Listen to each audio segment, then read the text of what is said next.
Halo cuy, waduh kembali lagi nih seperti biasa Feng Hao lagi cuy. Waduh, kemarin nggak sempat upload cuy karena hujan di sini cuy, lagi modifikasi cuaca jadi hujan seharian lagi dari pagi sampai malam. Waduh nggak sempat untuk rekam suara. Jadi ya udahlah, kita gaskan lagi lah hari ini Feng Hao-nya. Langsung aja kita gaskan.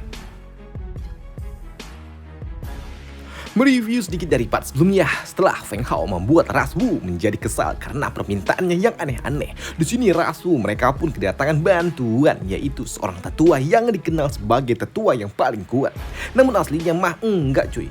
Enggak, tetap aja di hadapan cacing besar Alaska milik Feng Hao. Tetap tidak ada artinya karena memang cacing besar itu tidak dapat dihancurkan. Tolong, aku akan membayar 5.000 batu kristal dan lepaskan aku, ucap dari tetua Wu Neng ini. Dan karena si Kroci ini dia mau membayar, maka dari itulah di sini Feng Hao dia melepaskannya. Semua kristal untuk menebus kami semua ada di dalam cincin itu, ucap dari Wu Neng yang datang jauh-jauh ke sini hanya untuk membayar tebusan itu. Dan karena mereka telah membayar, maka dari itulah di sini Feng Hao dia melepaskannya. Tapi untuk para orang-orang yang berasal dari ras Wu ini, mereka tetap aja menganggap kalau ini adalah sebuah aib. Maka dari itulah mereka berujar, ingat, tidak ada seorang pun yang boleh tahu tentang kejadian hari ini. Mengerti kalian? Ucap dari Wu Neng itu. Dan setelahnya orang-orang dari klan Wu mereka pun pergi. Dan di sini Feng Hao, Doi pun kedatangan tamu, yaitu bocah Yanmo ini yang datang untuk bertanya kepada Feng Hao tentang siapa sosok penyelamat mereka. Aku Feng Hao, dan tolong sampaikan salamku kepada Patriark Yan Aotian, ucap dari Feng Hao kepada bocah Yanmo itu. Yang membuat bocah Yanmo dia berpikir, waduh, gila, anak ini dia kenal dengan Patriark. Baiklah, maka dari itulah aku memang harus melaporkan hal ini kepada Patriark saat aku kembali nanti, ujar bocah ini di dalam hati. Dan karena urusan di tempat ini telah usai, maka dari itulah di sini Feng Hao dia bertanya, bukan Feng Hao tapi Senior Hao. Dia bertanya kepada Feng Hao, Feng Hao, sekarang apa yang akan kita lakukan? Tidak ada. Untuk saat ini aku akan bersantai sejenak. Dan aku ingin bertemu dengan Lan Er dan juga Wan Xin karena memang kami bertemu belum lama. Baiklah, aku mengerti. Di sini Senior Hao dia pun paham dan dia sekali lagi mengucapkan terima kasih karena telah diselamatkan oleh Feng Hao dan juga berterima kasih atas nama Istana Xuan Tian. Namun sebelum pergi, di sini Feng Hao dia juga membisikkan sesuatu. Aku menemukan area tambang kristal dan aku berniat membaginya sedikit dengan dirimu. Di sini Feng Hao dia mengatakan kalau dirinya tidak membutuhkan semua isi tambang. Lagi pula buat apa banyak-banyak cuy, mubazir. Jadi kau bisa memberitahukan hal ini kepada beberapa pihak untuk membaginya karena memang aku niat membaginya. Baik, aku mengerti, sambut dari Senior Hao ini. Dan itu juga berlaku kepada Senior Yanmo. Dan kini beberapa hari kemudian di wilayah dari keluarga Yan, di sini Yanmo dia pun melaporkan hasil kunjungannya yang sebelumnya itu, dan itu membuat seluruh ruang pertemuan ini menjadi heboh ketika mereka mendengar kalau bocah yang bernama Feng Hao benar-benar menghancurkan seluruh wilayah milik ras Wuling. Feng Hao ya. Aku tahu dia. Aku mengenalnya. Dia adalah anak dari keluarga Feng yang berasal dari berasal dari benua Tianhu. Ya, itu benar Patriark. Feng Hao dia juga mengatakan kalau dirinya telah mendapatkan area tambang baru dan dia berniat untuk membagi area tambang itu dengan beberapa kekuatan utama yang ada di benua ini. Mendengar hal itu jelas membuat para orang-orang tua yang ada di tempat ini mereka semua langsung bersemangat dan mereka juga berniat untuk menguasainya. Tapi hal itu pun langsung dihentikan oleh Patriark. Memangnya dengan kekuatan yang dimiliki oleh anak itu yang dapat menghancurkan klan Wu, apakah kalian pikir kalian bisa mendapatkan banyak hasil tambang dengan merebutnya dengan cara kekerasan? Tidak mungkin, ucap dari Patriark yang membuat para orang tua ini mereka bertanya lantas, dengan cara apa mereka bisa mendapatkan area tambang itu? Diplomasi, sambut dari Patriark. Mendengar hal itu, di sini para orang tua itu mereka berpikir siapa yang harus mereka kirim untuk melakukan negosiasi dengan Feng Hao. Karena mereka jika aja salah mengirim orang, maka keluarga Yan akan mendapatkan sedikit area tambang dan itu jelas akan merugikan anggota keluarga Yan. Tenang, kalian tidak perlu risau karena aku akan mengirimkan dan Kit, putriku sendiri. Ucap dari patriark yang membuat para orang-orang tua ini mereka menjadi ragu. Apakah bisa anak kecil itu melakukan sebuah negosiasi dengan benar? Tapi di sini tetua tiga dia pun paham karena memang hanya dirinya lah yang tahu sebenarnya tentang apa yang telah terjadi, hubungan apa yang dimiliki oleh Feng Hao dan juga Nona Qin Er. Sedangkan di sisi lainnya, di puncak istana dari kuil cahaya, mereka mengadakan sebuah pertemuan pula. Dan orang yang bertanggung jawab untuk mengurus keluarga Feng di benua Tialu, dia harus dihajar oleh Master Kuil. Karena di sini Master Kuil dia menganggap kalau orang itu telah gagal dalam menjalankan tugasnya. Namun di sela-sela pertemuan itu ada seseorang yang datang, yaitu si bocah ijo ini lagi. Dan aduh, gue lupa namanya siapa cuy. Waduh, ya intinya bocah ini datang. Apa yang kau inginkan? Ucap dari pimpinan kuil cahaya. Tuan, aku mendengar anak yang membuat kerusuhan di benua Tianlu itu dia adalah Feng Hao. Anak yang sama yang baru-baru ini telah membuat ulah di area tanah terlarang. Dan dia adalah orang yang sama yang saya lawan tempo hari. Jadi izinkan aku pergi dan aku akan menghabisinya. Dan aku pastikan ini adalah pertemuan terakhir yang akan kami lakukan. Ucap dari bocah tengi ini. Bagus. Aku akan meminta 100 orang assassin untuk menemanimu. Ucap dari Lord Kuil Cahaya ini. Dan beberapa saat kemudian di tempat lainnya saat ini Feng Hao dirinya sedang santuy, sedang chill di salah satu pondok kecil tepi sungai. Dan di sini Feng Hao dia pun dihukum oleh para ciwi-ciwinya karena Feng Hao telah terlibat dengan sesuatu yang berbahaya, yaitu merusuh di tengah-tengah klan besar sebelumnya. Ya, pertarungan dengan klan Wu maksudnya. Namun di sela-sela Feng Hao dia sedang bermain dengan para ciwi-ciwinya ini, ada seseorang yang datang dan melaporkan kalau saat ini ada tamu yang datang ingin menemui Feng Hao. Dan tamu itu ternyata adalah Qin Er. Dimana Qin Er dia terlihat sedikit lebih kalem setelah dia dicocol oleh Feng Hao. Waduh. Namun karena mereka tahu kalau Qin Er adalah sosok yang ada di balik perkembangan Feng Hao menjadi sangat kuat, membuat kedua ciwi lainnya mereka tidak keberatan jika memang mereka harus berbagi rudal dan juga bakso milik Feng Hao. Waduh. Justru di sini kedua ciwi-ciwi itu mereka terlihat cukup akrab dengan Qin Er. Wah. Dan beberapa saat kemudian para ciwi-ciwinya ini mereka pun pergi berburu bersama. Mereka sedang melakukan hal bonding untuk saling mengenal satu sama lain. Dan tentunya mereka juga diawasi oleh Feng Hao. Namun di sela-sela mereka sedang santuy-santuy, tiba-tiba aja ada yang berujar, "Hei bocah, kita bertemu lagi." Dan suara itu berasal dari si tengi ijo ini yang datang dengan niat yang tidak baik tentunya. Dan langsung melepaskan niat bertarung, dan itu sangat berbahaya.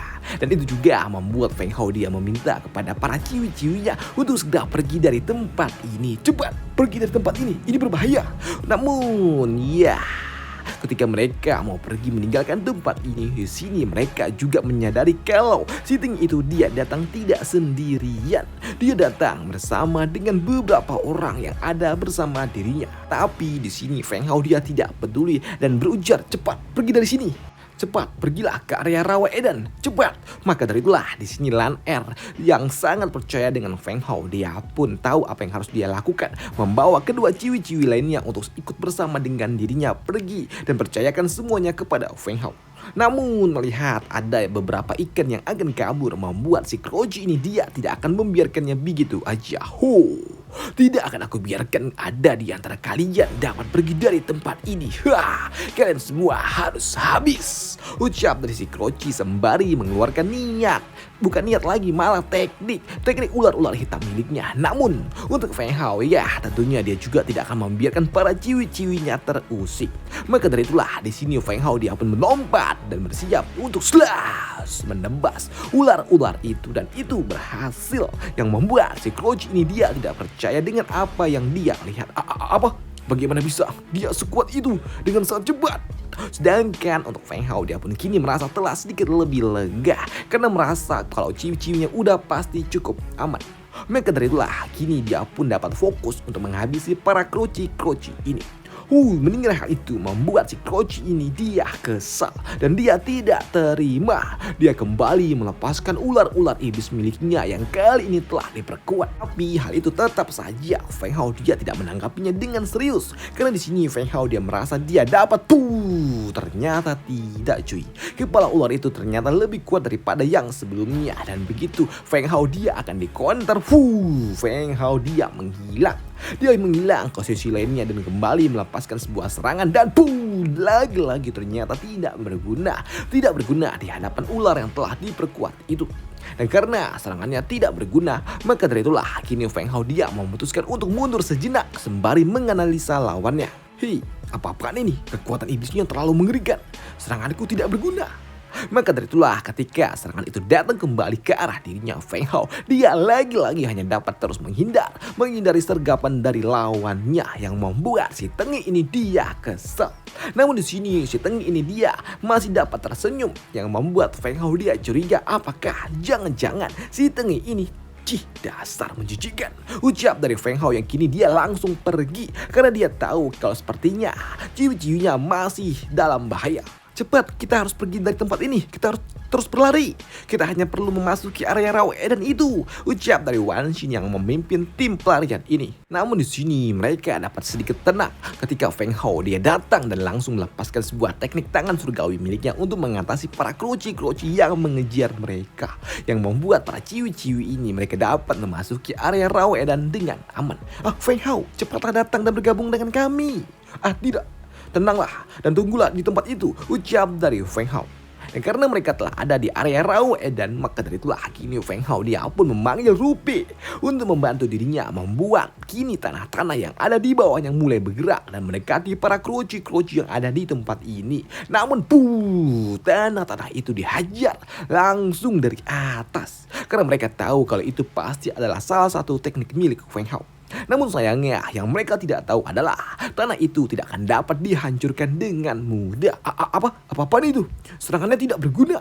Bagaimana bisa ini terjadi? Ucap dari para kroci-kroci ini. Dan benar saja, kini tanah liat itu mulai berkumpul, menyatu satu sama lain dan terus menyatu menjadi satu kesatuan yang cukup besar untuk dapat membentuk cacing besar Alaska.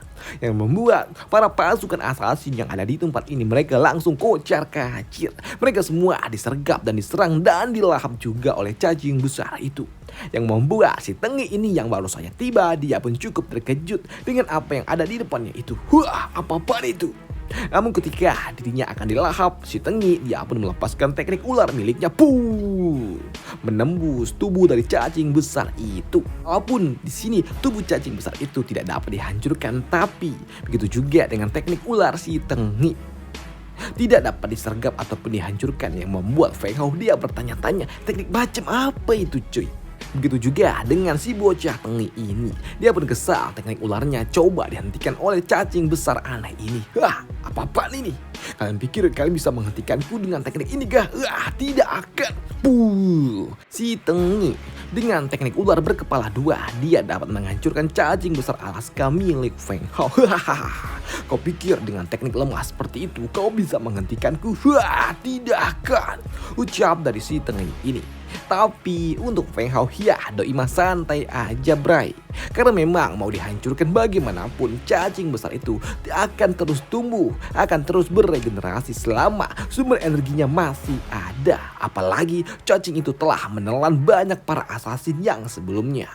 Namun untuk Feng Hao di sini dia juga tertarik untuk mencoba menyerang ular itu lagi dan kali ini Feng Hao dia akan mencoba menyerang dengan kekuatan yang lebih banyak lagi, kekuatan yang sudah dia tingkatkan lagi di serangannya kali ini.